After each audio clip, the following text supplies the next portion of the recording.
the Nuggets can actually come back. I think this is going 6 or 7 games, so I think that could be a little bit of a tighter spread between those two. But when you got those two guys, those two monsters, and Towns and Edwards, it's just really hard. The Early Line, only on SportsGrid.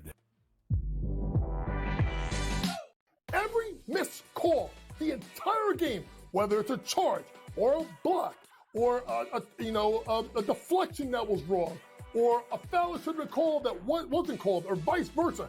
Give me a 48-minute report. And people that will understand that there's so many mistakes that the referees make over the course of the game that referees, ready folks, don't decide the outcome.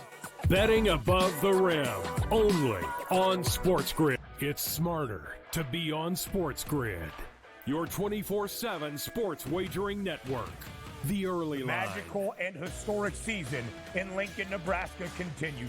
He is the best player in the NBA, but also in the biggest moments where the national media is watching. Newswire. Something that we have never seen happen before with one of the iconic coaches in the game. Pharrell, coast to coast. The team covers. It's automatic.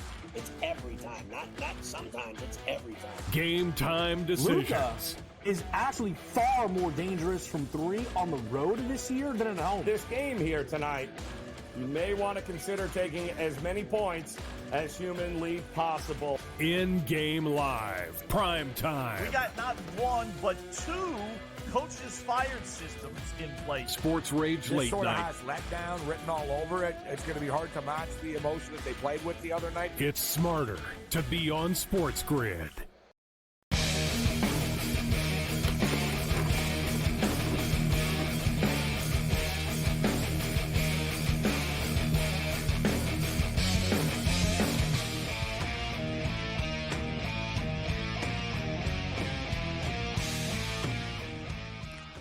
You know, Cam, I don't think this is an exaggeration when I say that this game sucks.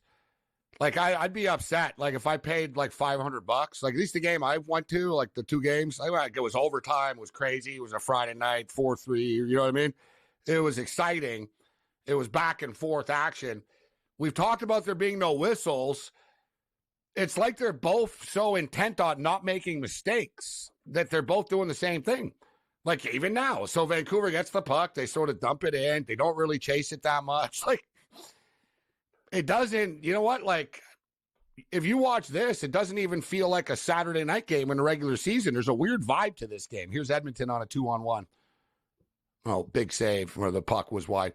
But you know what I'm saying here? Like, Edmonton are raising it up a notch now, but even from an entertainment standpoint, it's not a very good hockey game. Like, compared to, like, the first 3 in this series. Like, I don't know what's up, but both of them are flat right now. Yep. Sucks is an understatement. If me and you, we watch so much hockey, this doesn't even feel like a playoff game. It's very odd, actually. And you're absolutely correct. I'm watching this going like, where's the action? Last couple of minutes have been a little bit better, but this has been definitely like, I'm shocked. Yeah, you're right. It feels like a preseason game. There's not a lot of going on, not great opportunities. It's just been weird. It's like this game's being played in quicksand. Weird. Yeah, no, I was just going to say that. It's like they're skating on slow, like, yeah. It's like they're tired, like both teams. Like, if you watch this, it's like, what is this? This is game 7?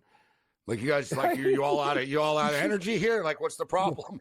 Like, it's I don't even know like, if these guys could host a radio understand. show right now. Here we go. They look so tired. All right, here we go. Vancouver is sort of pressing a bit here. Oh, that's got to be a penalty. The hell is that?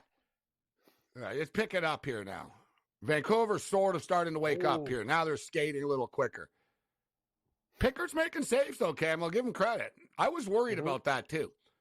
I was like, man, anytime you put you know what I mean? The guy, he's been in the league forever. This is his shining moment. It's like the song, One Shining Moment. This is his one shining moment.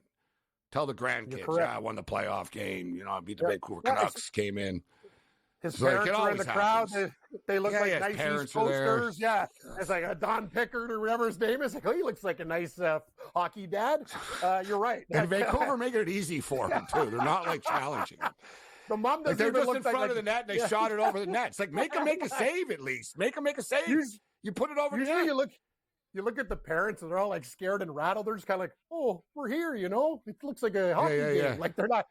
It's kind of like it's no funny, jerseys, man. not dressed up. You see, he's wearing like nothing. an Adidas sweatshirt. He's got a beer. He's amazing. I love that guy. I love Pickard's dad.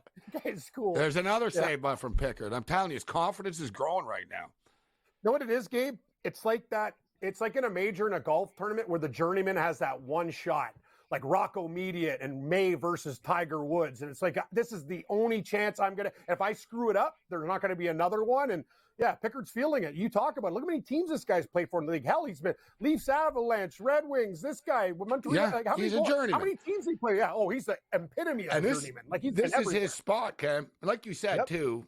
You know, teams play hard whenever they know, like their backs against the wall. They're going to bring a new goalie. Like, it's cliched, but it's true. But he knows, he's thinking, damn, if I actually play well tonight, I'm going to play in the next game too. And I'm actually, they're not going to take me out. So he has an opportunity now. Vancouver, but I like what Vancouver are doing. If you'll notice, they're definitely, they've changed things up a little bit. They're flicking the puck at the net now suddenly, which they're not big fans of doing, this team. It goes against their, it's like if they were a guitar player, like they don't like the simple guitar solo. Like they want to shred, like basically. So it's not in their DNA to basically just flick it at the net. They're like, no, don't worry about it. I'm going to get a good look in a second. Give me a chance here and I'll tee one up. It's like, no. We've tried that for the last 20 minutes, 25 minutes, and it's not working. So now let's start flicking into the net. You saw when they won the other night, Lindholm's goal, it was basically just get it into the slot and see what happens. The Canucks fall into this too many one-timers. You see it even when they're not on the power play. Like Quinn Hughes, he rarely flicks the puck at the net or shoots. He's always like looking for someone in the slot to tee one up to, which is cute and then good and stuff. And yeah, it works sometimes, but not in the playoffs all the time, Cam. And not especially when you've played the same team for the fourth time in 6 nights. They know your plays. Like, and that's another thing why it's a challenge for everybody. Everybody knows where everybody wants to be. They're like, this is what they want to do. Don't let them do that. There's not a bad shot in a one-goal game in the playoffs. I think, you know what the problem is, Gabe, is with pros too? They're so damn good, they forget little things they did when they were like younger and stuff, like the greasy goals and all the other things. Like, it has to be perfection because they're the best players in the world. But the thing is, you know what team I look at? You know who does it the best? Florida. When you watch Florida play, they'll shoot from anywhere. Like, you know what I mean? Buddy Swayman stood on his head, but Carolina dicks around too much with the puck too. Like, I look at all the teams. The Leafs do. Vancouver does. But Florida's the one team I noticed that they'll just basically have a defenseman flick it at the net and get guys, grinders in front, and it works for them. They've been very successful doing it. The problem is, exactly, like, you need the random stuff because you're telegraphing this stuff. Like, even I know. Everybody knows. Like, I'm watching their plays here, and it's like I said, Hughes just did the same thing. He passed it to the right side. They teed it up. Pickard knows this is going to happen. Like, if you just randomly flick it and somebody, deflects it, you could score. But the period's flying by here, man. 6 minutes left in the second period of play only here, guys. Still 1-0 right now. And glad McInnes didn't rope us in, Gabe. He wanted us to take the over 1.5. Hell, we're going to be lucky to get 1. Look at this thing. It's 6.5. This is going to be one of these nights, Cam. You can just feel it. I don't know. Maybe it's my negativity because I'm not having a fun night, but I have a feeling the books are going to win tonight. God, you know how much money's on the over this game? People with props and like goals and like all that. It ain't going to happen. Like I said, I told you guys earlier, I'm like, it feels like it's one of these weird, the game's flying by. Neither team's really doing anything here. I will say this, the next goal of this game is massive. It's 1-0 right now. Edmonton scored on an early power play. They've done nothing since. Vancouver starting to raise it up a notch a little bit. They really haven't done very much. So this game's still up in the air right now. 28-26 for the Denver Nuggets late in the first quarter of play. The total was 206.5 before tip-off, and the point spread was 4.5. That's exactly what it is right now at the end of the quarter. 28-26, 4.5, and 206.5. Denver laying the 4.5. So as far as the hockey game is concerned, we were talking about 3.5 popping up. The 3.5 is now up on the board. It's minus 140, over 3.5. I'm going to tell you, Gabe, I don't trust it. You said it. This is the night where everyone gets absolutely murdered. I don't even know if we can get 4 goals right now. As crazy as it sounds with these teams, I'm not confident in it. You want to bet on Pickard to get a shutout? No, not really. I like literally, this could be like a 2-1. Okay. At best, I'm thinking 3-1. That's the best case scenario, but you're right. Like 3.5, the juice is all right. But he's only plus 190 to get a shutout right now. I know. It should be higher than that. Well, Vancouver exact goals is plus 190. 1 goal exact is plus 145. 2 goals is plus 350. He's not going to get a shutout. And I think the 3.5, I would wait it out just because of the period. There's 5 minutes left in this period. There's 5 minutes left in the period. You let the period play out, and the book is going to have to readjust a little bit. They're not really going to like to go to 2.5, but they're not really going to have a choice at some point. It's minus 140 right now. So if there's no goals early in the third period, there'll be no choice. They're going to have to put up a 2.5. The 2.5 is the time to really strike because, the team ties it 1-1, boom, you automatically win. And or even if a team is down 2-0, they'll pull a goalie. Right, and you could potentially get an empty net goal still, but 5:36 left here. You get the feeling this game is about to open up. I don't mean open up as far as goals, but you can tell the intensity is picking up here right now.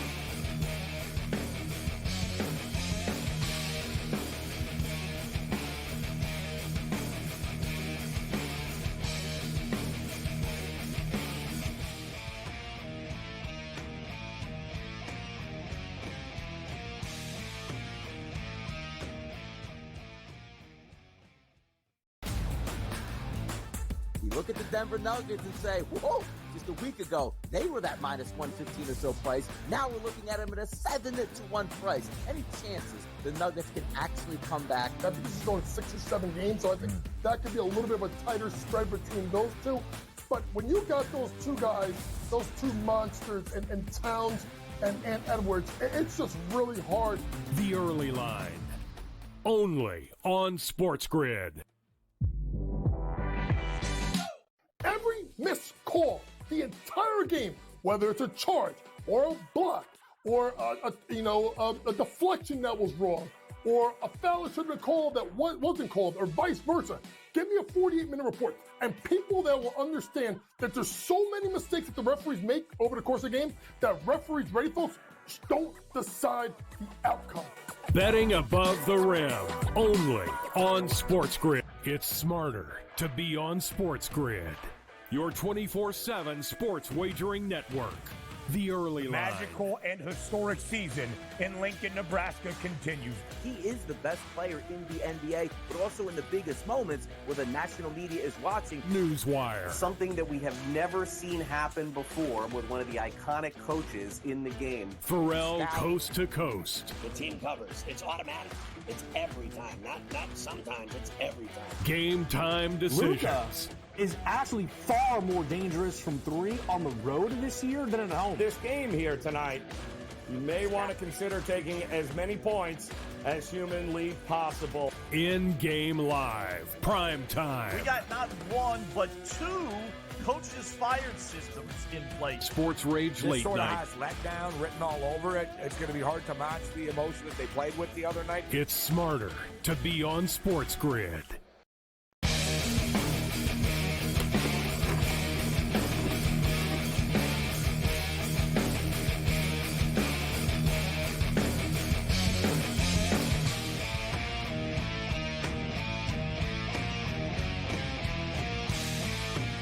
Games and the St. Louis Battlehawks, and countdown to kickoff is on in one of my favorite football leagues, the CFL.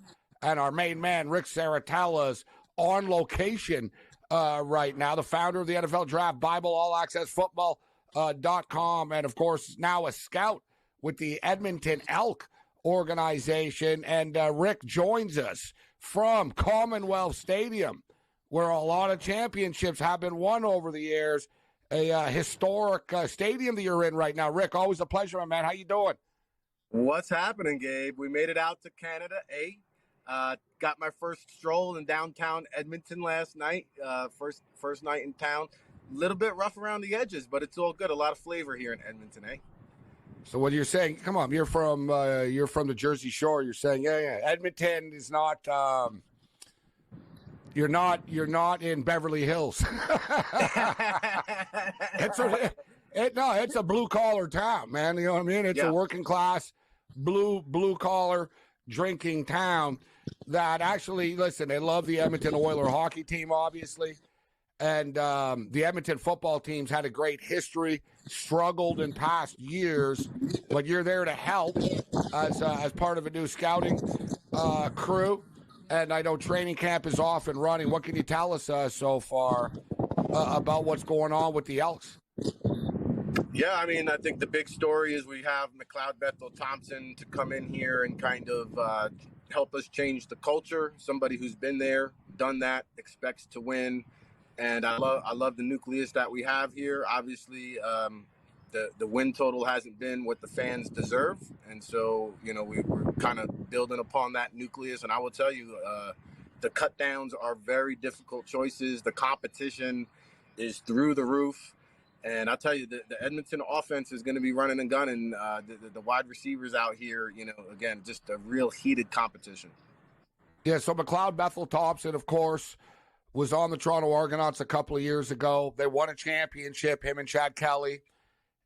Then he went to the United States Football League. It's hard to keep up. XFL, USFL, and all this. But back in the CFL right now, you and I remember talking about Trey Ford when he went to the pro day, to the Buffalo Bowl pro day, and he put up all kinds of crazy numbers, super athletic, and a very good young quarterback. But I guess in today's day and age, and especially with an 18-game season, you need multiple quarterbacks if you're going to survive. You need multiple quarterbacks in any football league. We'll see the same thing in the NFL, Rick, with the extended schedule. One quarterback's not going to survive playing 20-plus games in a year, man. Yeah, I think just about every CFL team, almost every team, used two quarterbacks. Some got down to 3 or 4. And I do think in the Canadian Football League, there is a little bit of a transition there with the quarterback position. They say it takes 3 years. What I will say is Trey Ford has got one of the most fluid, quickest releases I've ever seen. You can hear the whistle when he releases the ball. I mean, it just comes out like a cannon. And he's going to have a long career in the Canadian Football League. I mean, this young man can play for the next 15 years if he chooses to. He's that talented. And you're right, that pro day where he jumped, I think, 41 inches on the vert, ran a 4.4 40. He brings a unique athleticism to the position, which bodes well with the larger fields here in the Canadian Football League. So what about the larger fields? When you scout, how much do you put into that as far as the type of player that you need to be? Because it's a bigger field.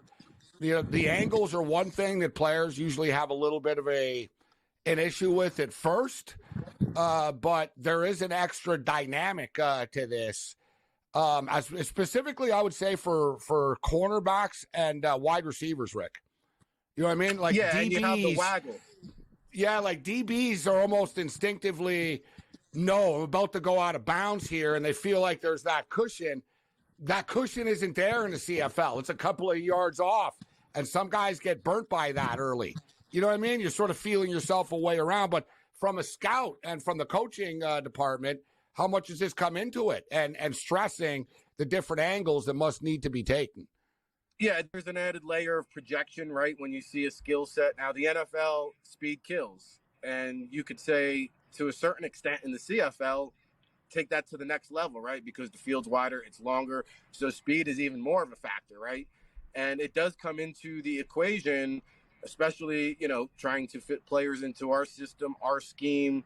We do need a certain level of speed element, so absolutely it goes into the evaluation process without a doubt. So Rick Saratella kicking it with us. Rick, a lot of stuff I want to get to with you, and I can't wait for kickoff. Hard to believe. The regular season in the CFL, less than a month away, preseason rapidly approaching. And I talked about the UFL. It's been a very successful season for the UFL as well so far. You had the Battlehawks and the Birmingham Stallions. And I tell you what, I think Birmingham not only gunning for that three-peat, but looking to run the table right now and really do it with class. What a job, man, that Skip Holtz has done. And what a football coach that this guy has been with the Birmingham Stallions. He's the Joe Gibbs of the Spring League, right? He's going to win 3 championships with 3 different quarterbacks. You know, Yeah. He did it with Brian Scott. Last year he had Magoo,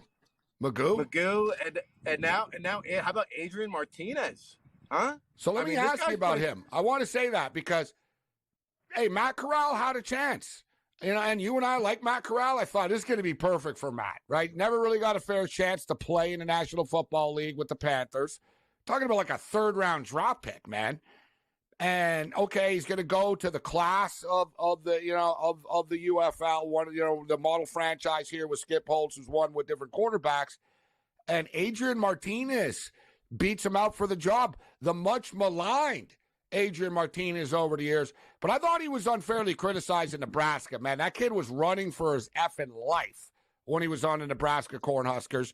They socked the Cornhuskers, and he sort of became the face of their struggles. Didn't really think it was fair. He was better at K-State, but what's your take on Martinez's development? I'm happy for him personally to see him succeed. No, you're exactly right. What you're seeing is when he's healthy, he's a very competent quarterback. He's an athletic quarterback. He can beat you with his arm. He can beat you with his feet. So he's got that dual threat capability. And, Matt Corral was a very high draft pick in the NFL. Martinez has earned the job. And, I remember being at a pro day talking to one of the Panther scouts when they announced Matt Corral as the starter.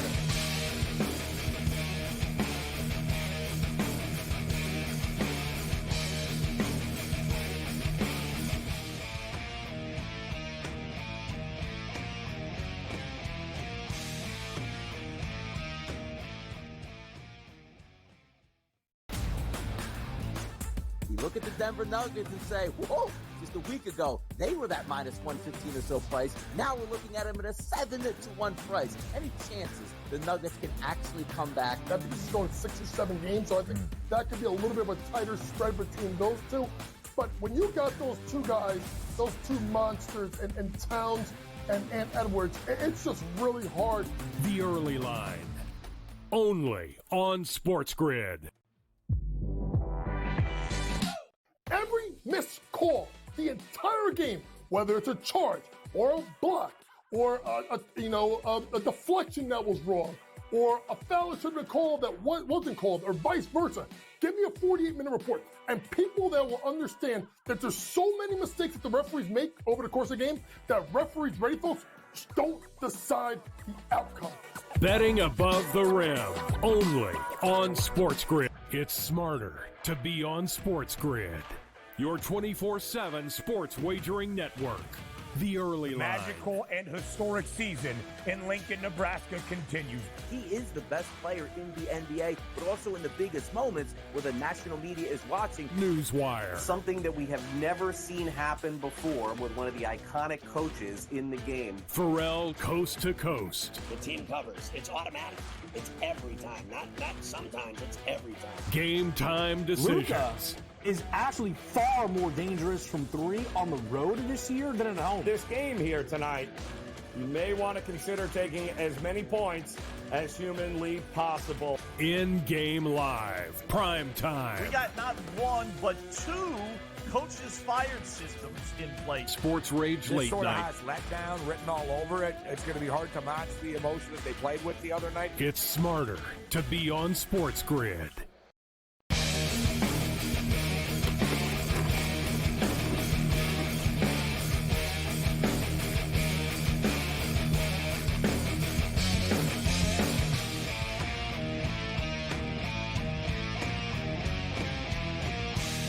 SportsRage Late Night continues. We're kicking it with Rick Saratella. We were going to go over all the NFL minicamps. We've just got a couple of more minutes with Rick here, and he's on location right now. So how long are you going to be out there, Rick, in Edmonton with the Elk football team during training camp? How long are you going to stay for? Yeah, I'm going to try to stay out here for the duration of the training camp. Definitely going to be here all week and get our roster cut down. Like I said, it's really tough with the evaluations, and so we have all hands on deck, just trying to find the best possible pieces and field the most competitive team that the great city of Edmonton deserves and try to put a 15th cup up there on the board. You know what? A great tradition, of course, with Warren Moon being at the forefront. I talked about Jim Germany, and I saw, you're taking pictures with all the championship and the Grey Cup trophies. They used to call it the City of Champions. They had quite a run, man. Right? The Edmonton Oilers won, multiple Stanley Cups in a row with the Wayne Gretzky days, and they had a great thing going at the same time. The Edmonton Eskimos were lighting up the CFL, and the great Hugh Campbell as well. Always great coaches. And Chris Jones is a polarizing coach, sort of like the Belichick, sort of the CFL. Same type of personality, right? Same type of guy. And the Elks have put their faith in him. So, speaking of putting the faith in him, what were your takeaways from the NFL mini camps, Rick? In which we heard Drake May's got a lot to work on, which not a surprise. J.J. McCarthy, guy said, you know what, this guy looked like a vet on day one, which doesn't surprise you or me either. They said, like, whoa, this kid, like, he knows the playbook. He's, a smooth transition. And Jaden Daniels, although we're at the time of the year right now when everyone's going to get rave reviews, but what about Jaden Daniels and Washington? How do you think he's going to do in his first year here? Because they are going to throw him out there.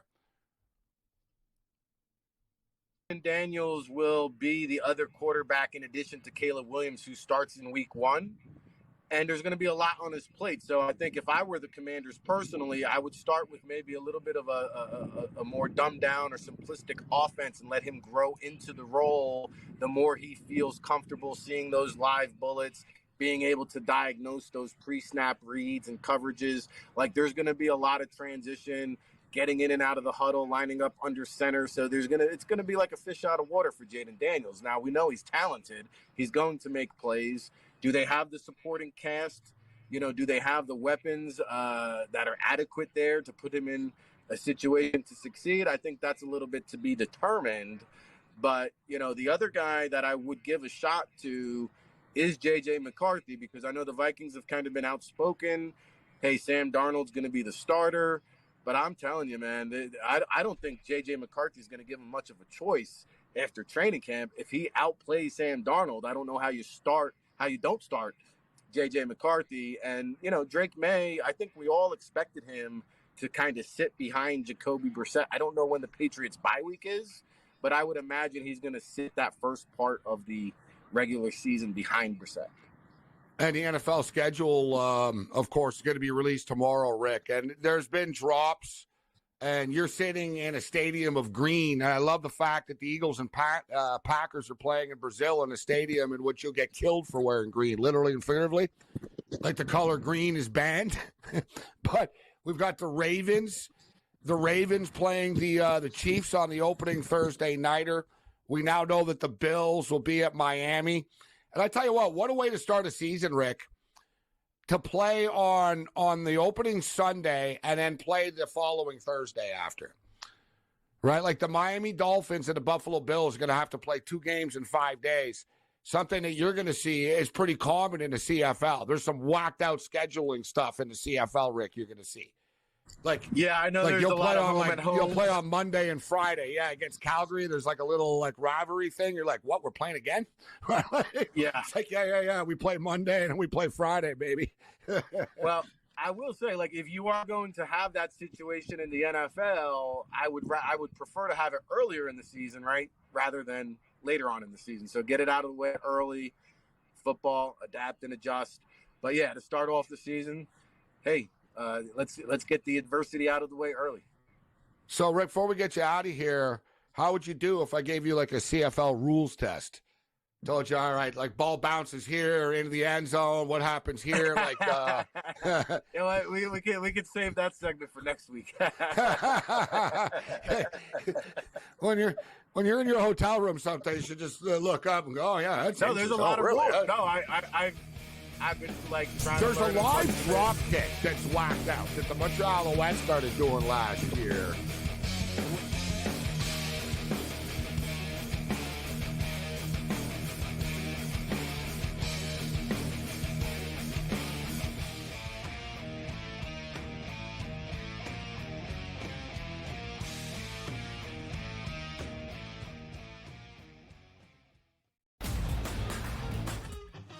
and now you have to qualify in these majors.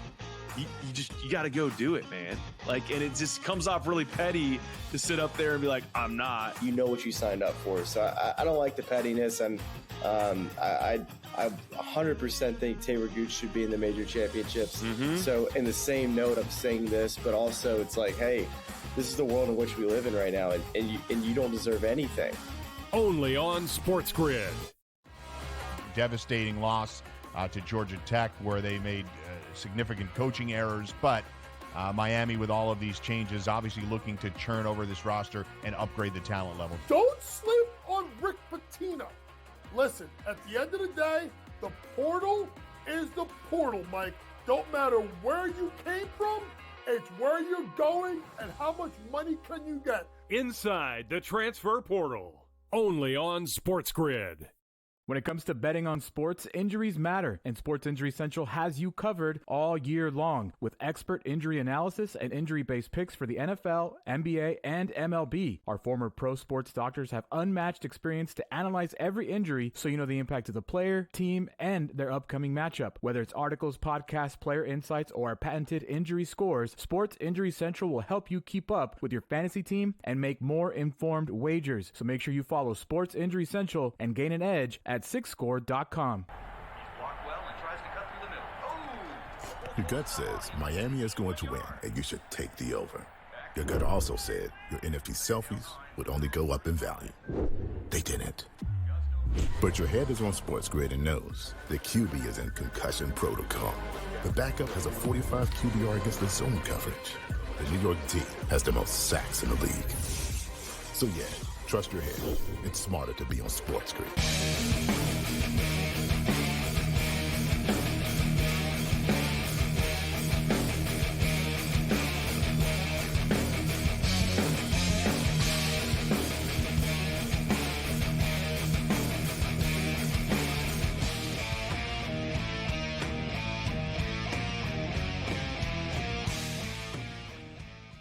This is SportsRage. I am Morency. We're kicking it thanks to Rick Saratella for throwing it down with us. And by chance, somebody in our chat was very excited. He says, and shout out to Four Owls in our chat here. His son plays for the Edmonton Elks. We're a couple of weeks away from the start of the CFL season. Our boy Saratella's picked a good time to be in Edmonton. They're rocking right now. They got their viewing party, and they got a late goal. And these late goals are killers, man. 1-0 game turns into a 2-0 game as the Edmonton Oilers take a 2-0 lead into the third period of play. The in-game total dropped to 3.5, and that is not there anymore. It's back up to 4.5, plus 110 to the over, 4.5. And I actually do think that this game now will open up. Vancouver have played terribly.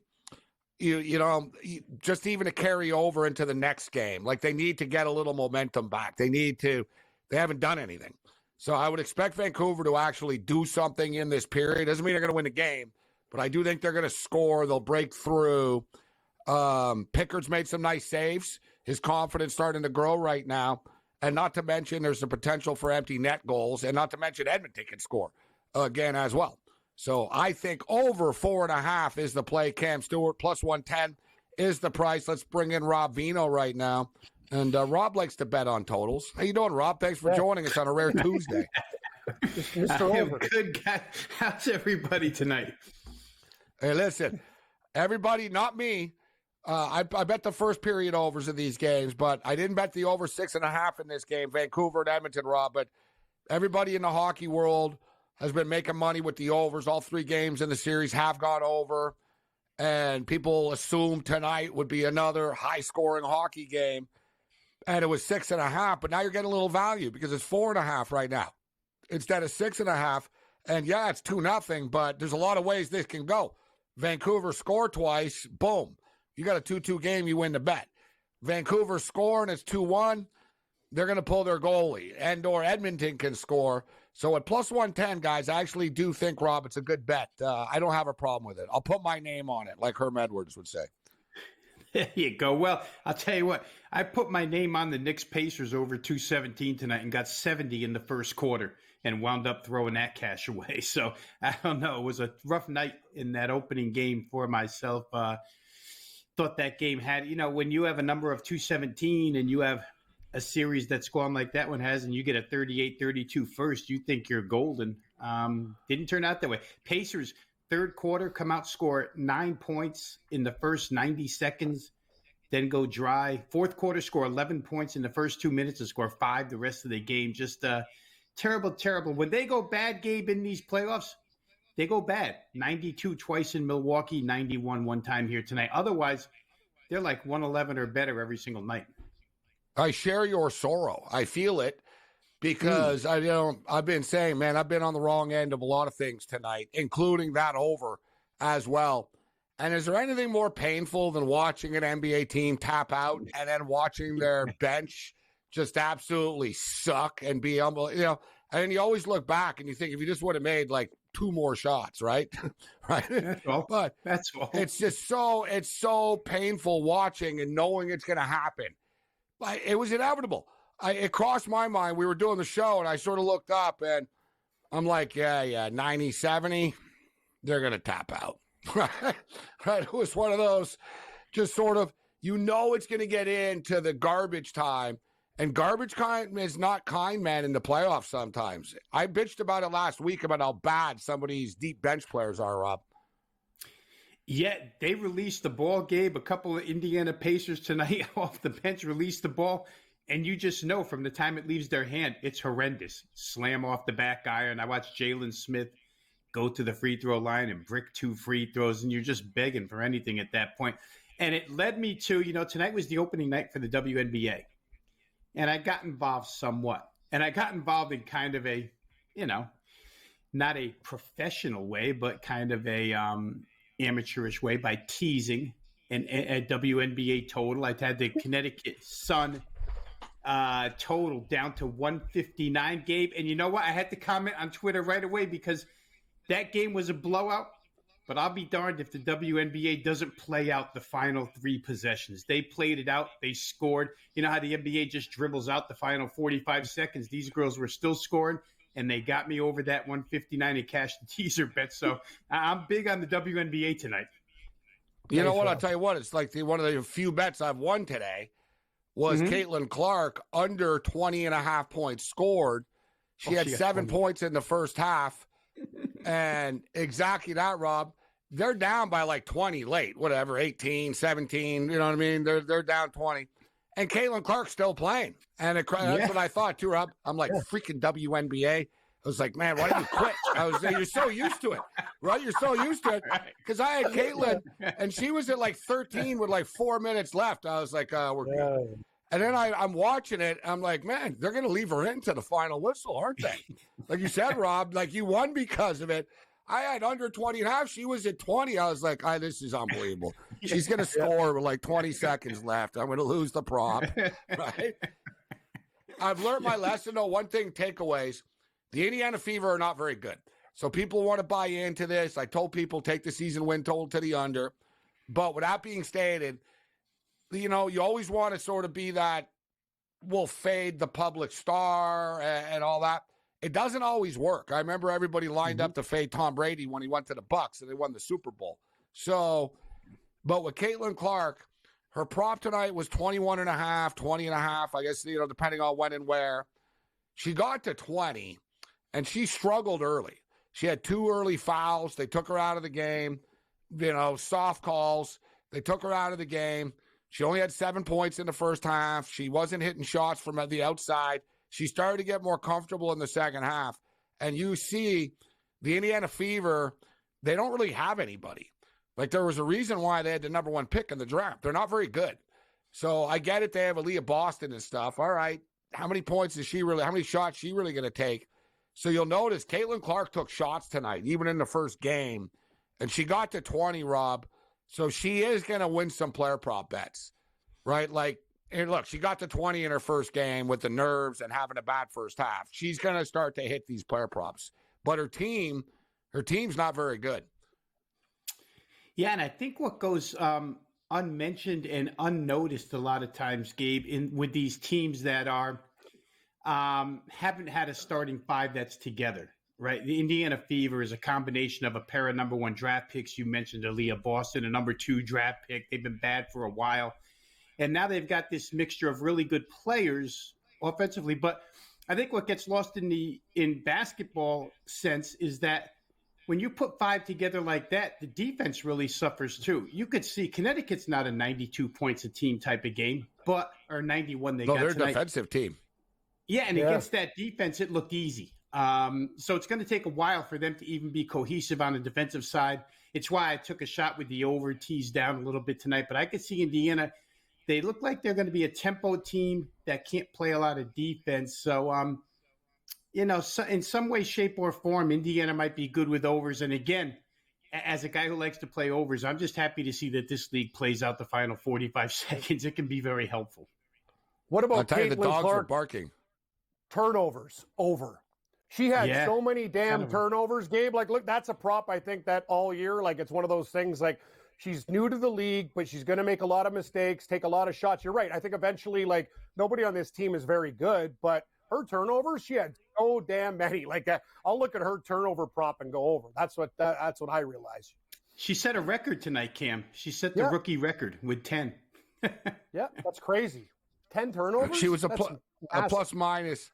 Yeah, the thing is, though, which is somewhat of a surprise, they're throwing her out there. Like, she has the ball in her hand all the time. She was the point guard de facto, which she's not really like a point guard. She's more of a shooting guard. Like, you know what I'm saying? I know she's a good passer, but...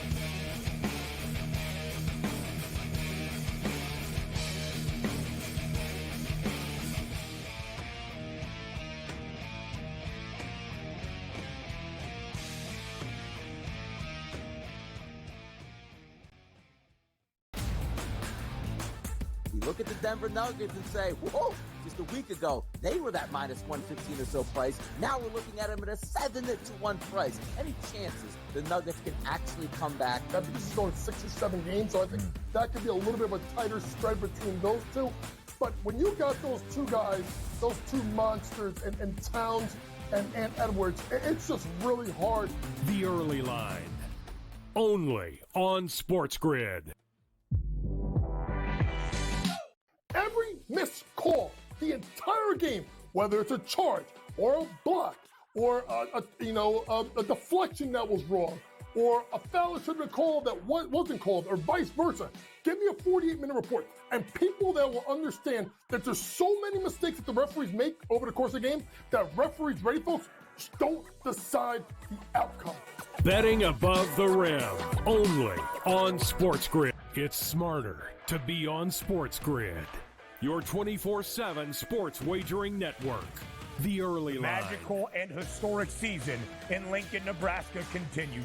He is the best player in the NBA, but also in the biggest moments where the national media is watching. Newswire. Something that we have never seen happen before with one of the iconic coaches in the game. Pharrell coast to coast. The team covers. It's automatic.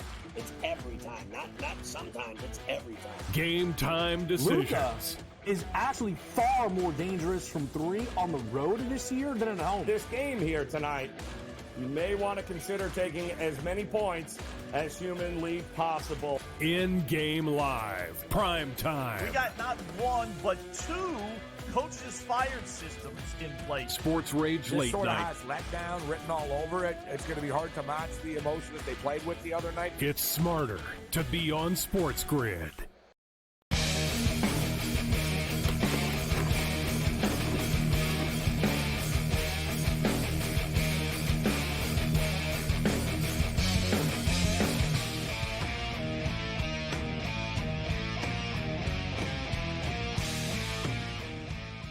Edmonton Oilers on a power play, and we know how this basically ends. 9 straight games with a power play goal.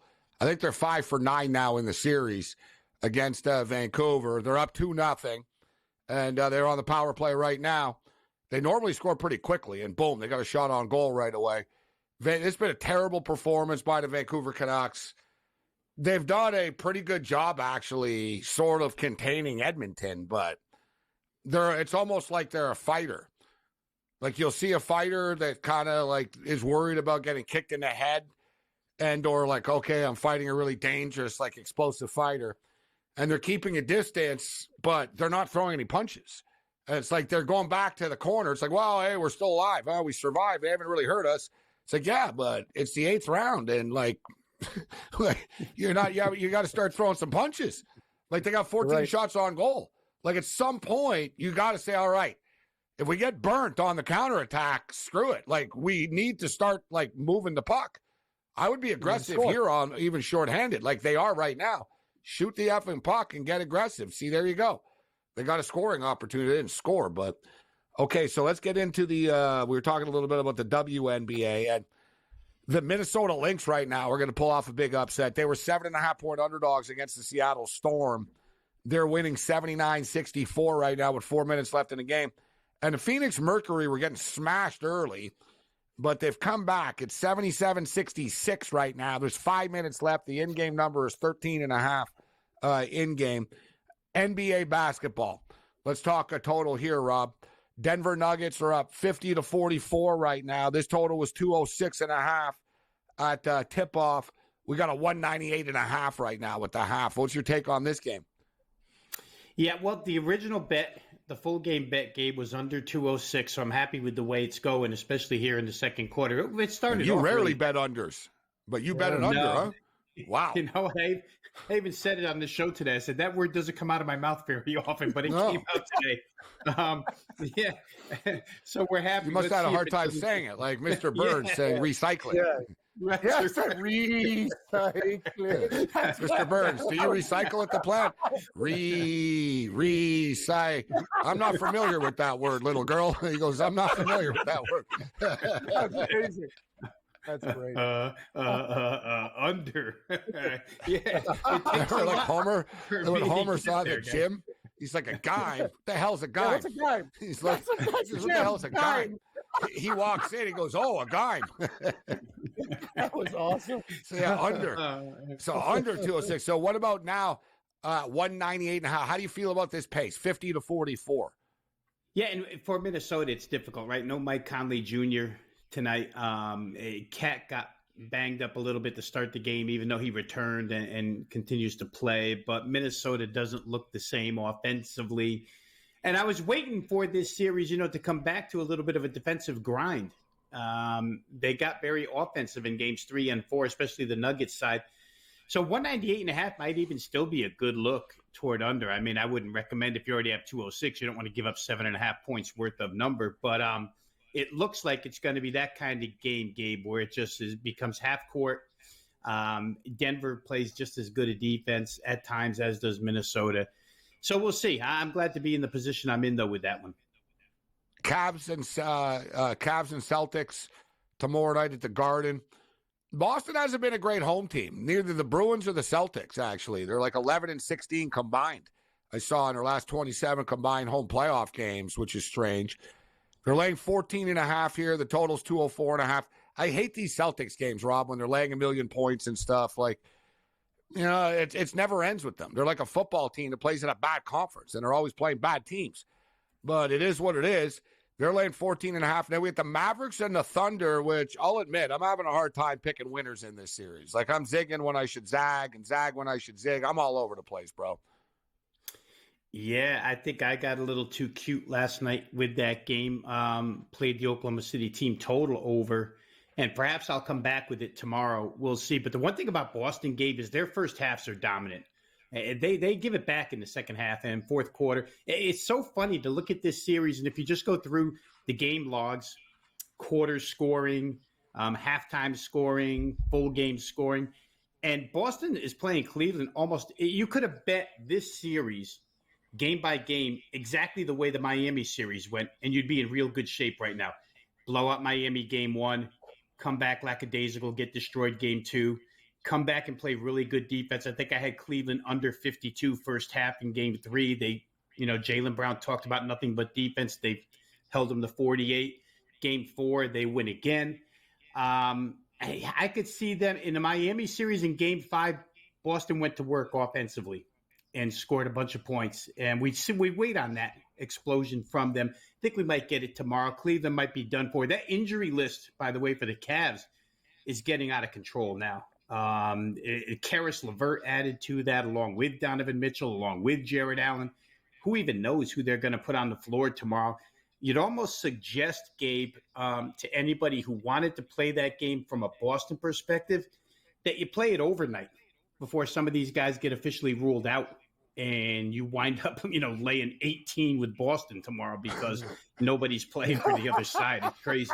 It's minus 1,300 on the money line already. Yeah. I hate those games. Right. It's like, and the Mavericks and Gabe, Thunder. Yeah. Just quickly, Gabe, in the hockey game, did you see Corey Perry? Like, he had a stick up the Besser like that. Guy's got a stick like 1 inch from my neck. I'm going to knock his teeth. Like, I didn't like that very much. He was mocking. I know he was mocking the thing. Yeah. He was mocking it, like from. I know. I noticed that. Be careful about that. I played hockey, but wait, that's not a cool move, bro. I'll remember that one in the future. I'm going to knock your ass. They're getting cocky, big time. Yeah, I meant to get a cocky. I saw that too. I was just thinking I would have told him, go have another drink, Corey. I would have told him, sit down, Perry. You saw See Besser? you in the parking lot, Perry. Exactly. No, Besser at the bench. See, he didn't like it. He got to the bench. You see, he told someone next to him, that effing Perry. I mean, he was kind of like, you know what I mean? He told him, Perry got a stick in my face, man. But and that's what they do. It is what it is. Dude, this series, we'll get to it after, but this series, we're going to be most likely tied at 2, and it's going to become a best of 2 or 3. And starting to feel like it's going to end up going 7 games in the end. Yep. We'll see what happens. Vancouver, not a good home team. Vancouver only 2 and 3 in the playoffs on their home ice. So we'll see if they're able to respond. They hung Sheila out to dry tonight. Like, that second goal with 30 seconds left in the period, that can't happen. Like, this kid's playing pretty good. They're terrible. They've been off.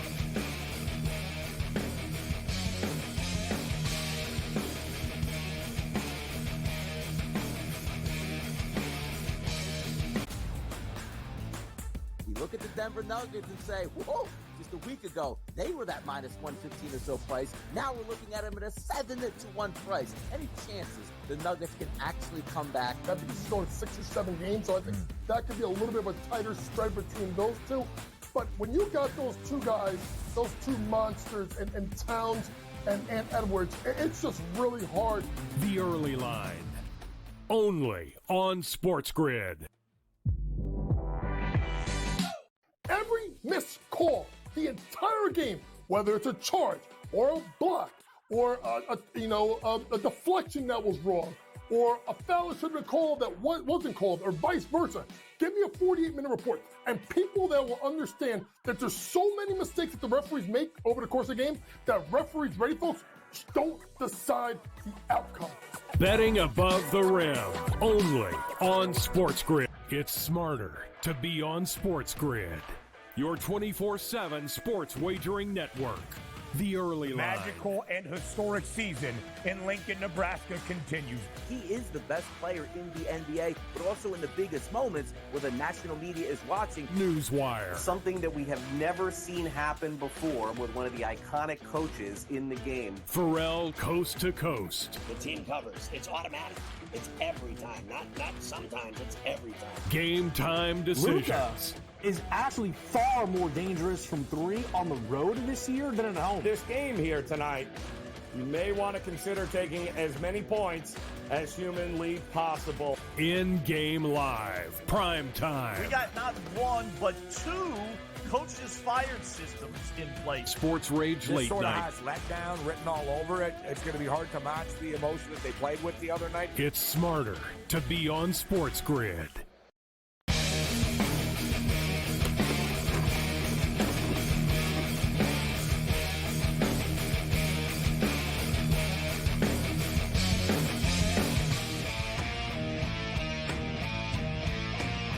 She's smart, yeah. All right, they finally broke through. And for those of you that were paying attention, and I posted my my prop picks before, this is one series where it's crazy. I've been to 2 of the games in the playoffs, and I've nailed like multiple goal scorers in all the games I've gone to. And I haven't just been taking the same people. I've been mixing it up. Like I told people the other night, Pedersen's going to score for sure tonight. Boom, he scored the first goal of the game. It's the only goal he scored all playoffs. But tonight I was like, you know what? Connor Garland really hasn't done anything in the last 2 games. He's due. Boom. There it is. Plus 300. I didn't have a ton on it, but we got a game right now, guys. And here we go. So it's 2-1. And the new numbers right now, still 4.5, but suddenly it's minus 190 to the over 4.5. The Vancouver Canucks are plus 600 on the money line, only down a puck. Yeah, Edmonton are 10-1. Yeah, You know what? plus You take 600. Vancouver 6-1. You can come back the other way. Like that. See that number's way out of whack again. Like we talk about this, and the Edmonton Oilers are treated like they're damned like Jesus on skates. Like enough here. Like you got a 1-goal lead. Now like, 11-1, and there's 12 minutes left in the game. There's a lot of time. I might have to get. And now the involved at picker's that been price. scored on. They're going to beat them again. Vancouver score in bunches at times. Here they come again. Here you go. Score. Oh, it got blocked in front of the net. I thought it was going to go in. So, Rob, before we get you out of here, Rob, we didn't talk on Friday because we were at the game, actually. We were at the Oiler-Canuck game. But I know you were on the over, buddy, of the Birmingham-St. Louis game, pretty much a prelude to the final of the UFL. Game went over. Then Sunday, we had some of the worst football in the history of football.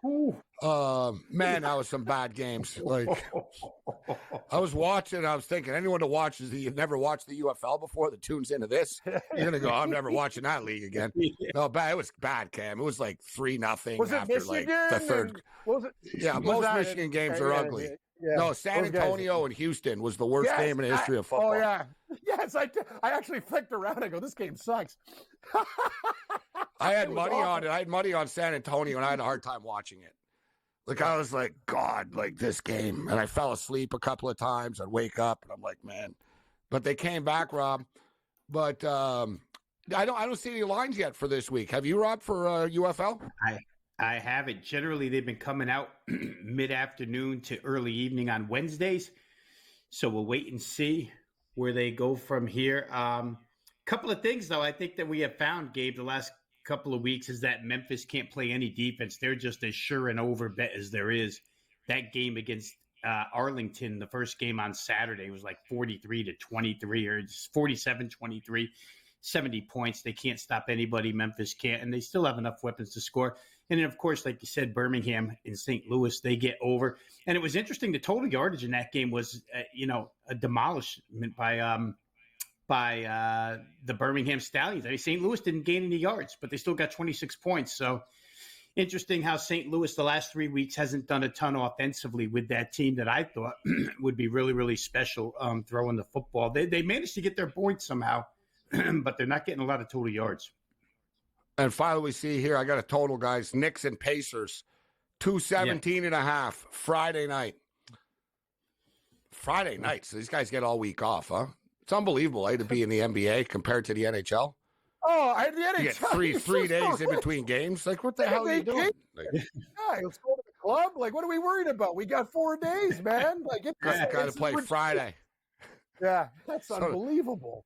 It's advantage. I don't know if that's advantage. Knicks gives them time to heal up a little bit, but I figured, we throw that out there.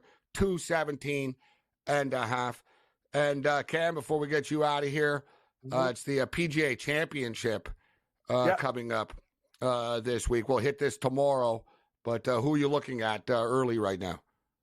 Full picks, Gabe, tomorrow, but I've already got a bet boost with Brooks Koepka. I think he's very dangerous. He lives for majors at 23-1. On a couple books, they have a boost, and I usually don't like the boost because they feel like a sucker bet, but I love Brooks Koepka. Watch out. Bryson DeChambeau hits it a mile, and he actually did quite well at the Masters. He's 30-1, a guy you should keep your eye on. And one of the hottest players in the world is actually a Canadian, Taylor Pendrith, 1st and 10th in his last 2 events. I will be betting him top Canadian. Morency, full picks, matchups, and everything on the other side tomorrow, man. I'm going to have so many bets, it's going to be ridiculous. At least 2 sheets of paper. Yeah, we're going to have to put a lot of time aside for golf talk tomorrow, anytime there's majors. The Vancouver Canucks look like they're on the power play right now. They're not, but they're swarming and attacking. Edmonton just survived, but it looks like Vancouver have woken up. This is the Canucks that have been, this is the Canucks that we would expect to see. They're flying around. Can they bury another goal and send this game to overtime? Thank you, Rob Vino. Wager Talk. Thanks, Kev.